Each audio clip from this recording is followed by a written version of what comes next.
AIIMS ಕಿಚನ್‌ಗೆ ಸ್ವಾಗತ. ಗಣಪತಿ ಹಬ್ಬ ಹತ್ರ ಬರ್ತಾ ಇದೆ. ಅದಕ್ಕೋಸ್ಕರ ಕಡಲೆಕಾಳು ಉಸ್ಲಿ ಮಾಡ್ತಾ ಇದ್ದೀನಿ. ಗಣಪತಿಗೆ ಬಲು ಪ್ರಿಯವಾದಂಥ ನೈವೇದ್ಯ ಅಂತಾನೆ ಹೇಳ್ಬೋದು. 2 ರೀತಿಯಲ್ಲಿ ಮಾಡ್ತಾ ಇದ್ದೀನಿ. ಬನ್ನಿ ಇವಾಗ ಅದನ್ನ ಹೇಗೆ ಮಾಡೋದು ಅಂತ ನೋಡೋಣ. ಮೊದಲಿಗೆ 1 ಬಟ್ಲಿನಷ್ಟು ಕಡಲೆಕಾಳನ್ನ ತಗೊಂಡಿದ್ದೀನಿ. ಇದನ್ನ ರಾತ್ರಿ ನಾನು ನೆನೆಸಿ ಇಡ್ತಾ ಇದ್ದೀನಿ. ರಾತ್ರಿ ಪೂರ ನೆಂದರೆ ತುಂಬ ಚೆನ್ನಾಗಿ ನೆಂದಿರುತ್ತೆ. ಬೇಯಿಸ್ಕೊಳ್ಳೋದಕ್ಕೂ ನಮಗೆ ತುಂಬಾನೇ ಸುಲಭ ಅನಿಸುತ್ತೆ. ಹಾಗೆ ಬೆಳಗ್ಗೆ ಎದ್ದು ನೆನೆಸ್ತೀವಿ ಅಂದರೆ ಅದು ಚೆನ್ನಾಗಿ ನೆಂದಿರೋದಿಲ್ಲ. ಕಡಲೆಕಾಳು ಚೆನ್ನಾಗಿ ನೆಂದರೆ ಬೇಗ ಬೇಯುತ್ತೆ. ಅದಕ್ಕೋಸ್ಕರ ರಾತ್ರಿ ನಾವು ನೆನೆಸಿಡಬೇಕು. ಈಗ ಕುಕ್ಕರ್ಗೆ ಹಾಕಿ ಸ್ವಲ್ಪ ನೀರನ್ನು ಸೇರಿಸ್ಕೊಂಡು ಹಾಗೆ ರುಚಿಗೆ ತಕ್ಕಷ್ಟು ಉಪ್ಪನ್ನು ಕೂಡ ಸೇರಿಸ್ಕೊಂಡು ನಾನು ವಿಷಲ್ನ ಕೂಗಿಸ್ಕೊತಾ ಇದ್ದೀನಿ. ಒಂದು 4, 5, 6 ವಿಷಲ್ ಕೂಗಿಸ್ಕೊಳ್ಳಿ. ಕಡಲೆಕಾಳು ಬೆಂದಷ್ಟು ರುಚಿ ಕೂಡ ಅಷ್ಟೇ ಚೆನ್ನಾಗಿ ಬರುತ್ತೆ.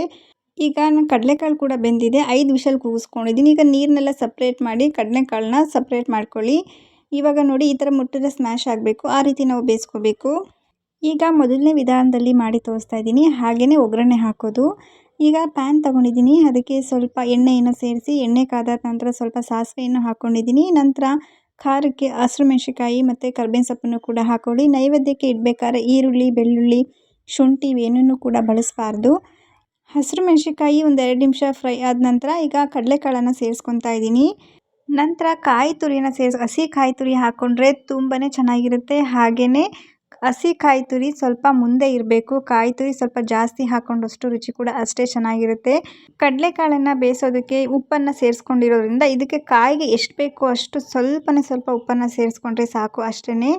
ನಂತರ ಕೊತ್ತಂಬರಿ ಸೊಪ್ಪನ್ನು ಹಾಕಿ ಒಂದು 2 ನಿಮಿಷ ಮಿಕ್ಸ್ ಮಾಡಿದರೆ ಸಾಕು ಅಷ್ಟೇ.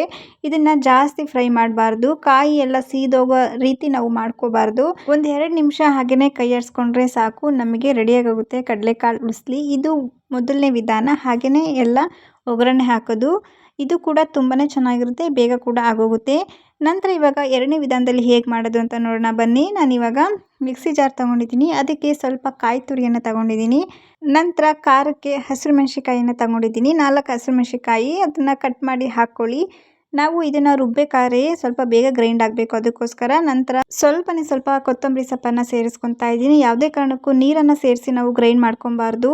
ನೀರು ಹಾಕ್ತಲೇ ರುಬ್ಕೋಬೇಕು. ನೋಡಿ ಈ ಥರ ತರ್ತರಿಯಾಗಿ ರುಬ್ಕೋಬೇಕು. ತುಂಬ ಸಾಫ್ಟಾಗಿ ಮಾಡಿಕೊಂಡ್ರೆ ಚೆನ್ನಾಗಿ ಬರೋದಿಲ್ಲ. ನಂತರ ಇವಾಗ ಒಂದು ಪ್ಯಾನ್ ತೊಗೊಂಡಿದ್ದೀನಿ. ಅದಕ್ಕೆ ಸ್ವಲ್ಪ ಎಣ್ಣೆಯನ್ನು ಸೇರಿಸ್ಕೊಂಡು ಎಣ್ಣೆ ಕಾದಾದ ನಂತರ ಸಾಸಿವೆ ಸಿಡ್ದಾದ್ಮೇಲೆ ಕರ್ಬೇವಿನ ಸೊಪ್ಪನ್ನು ಸೇರಿಸ್ಕೊತಾ ಇದ್ದೀನಿ. ನಂತರ ರುಬ್ಬಿದ್ವಲ್ಲ ಮಿಶ್ರಣ ಅದನ್ನು ಸೇರಿಸ್ಕೊತಾ ಇದ್ದೀನಿ. ನಾವು ಸ್ವಲ್ಪ ಹಸಿರು ಮೆಣಸಿನಕಾಯಿ ಎಲ್ಲ ಹಸಿಯಾಗಿ ಹಾಕಿ ರುಬ್ಬಿರೋದ್ರಿಂದ ನಾವು ತಿನ್ನಬೇಕಾದ್ರೆ ಹಸಿ ಅನ್ನಿಸ್ಬಾರ್ದು. ಅದಕ್ಕೋಸ್ಕರ ಸ್ವಲ್ಪ ಎಣ್ಣೆಯಲ್ಲಿ ಹಾಕಿ ಒಂದು 2 ನಿಮಿಷ ಹಾಗೆಯೇ ಹುರ್ಕೊಳ್ಳಿ ಅಷ್ಟೇ.